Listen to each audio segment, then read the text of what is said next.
Kasabay ng mainit na panahon ay ang pagsirit din ng kaso ng rabies sa bansa. Umabot na sa 7 ang bilang ng kaso nito pagpasok ng 2024. Pawang mga nauwi lahat sa pagkamatay. Kaya naman pinag-iingat ang publiko laban sa kagat ng mga hayop tulad ng aso. May balitang A to Z si Kim Salinas.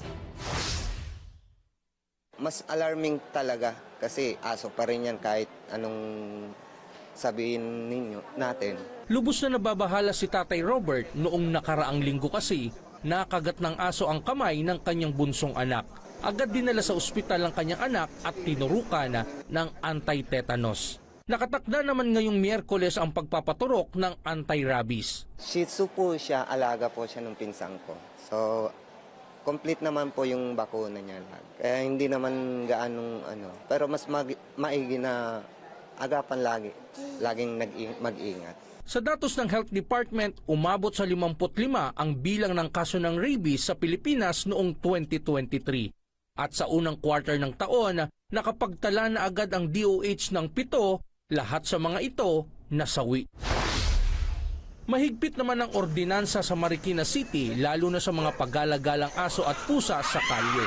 Pinagmumulta kasi ng LGU ang may-ari ng pakawalang alagang hayop. Ang tubos naman sa amin, pagka yung nahuli, 500. Pag wala siyang rehistro, 1,000. Pag wala nung anti-rabies, 2,000. Kaya pagka wala ka lahat, aabot siya ng 3,500. Tapos 75, i-rehistro mo pa. Binibigyan lamang ang may-ari ng 1 linggo para tubusin ng kanilang nahuling alagang hayop. Dahil kung hindi, bubuksan na ito for adoption. Kaya giit ng otoridad, mahalaga ang bakuna. Walang sakit ang aso na rabies pagka pinanganak. Kaya yan ang dahilan kung bakit binabakunahan ang aso ng anti-rabies para magkaroon siya ng proteksyon para sa rabies. Para pag siya nakagat ng isang aso na may rabies, siya ay immune na.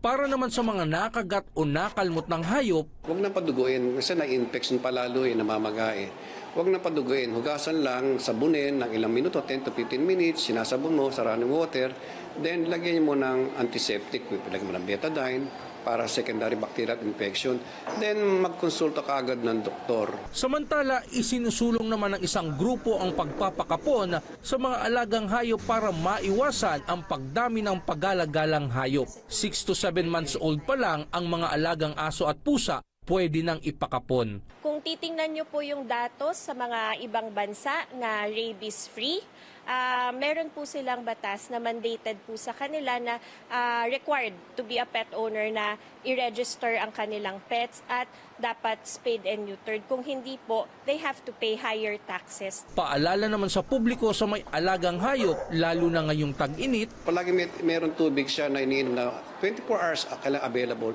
Kung po pwede, paliguan na madalas pag mainit ang panahon.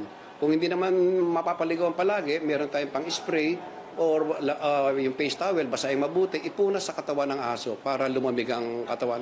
Para sa Balitang A to Z, Kim Salinas.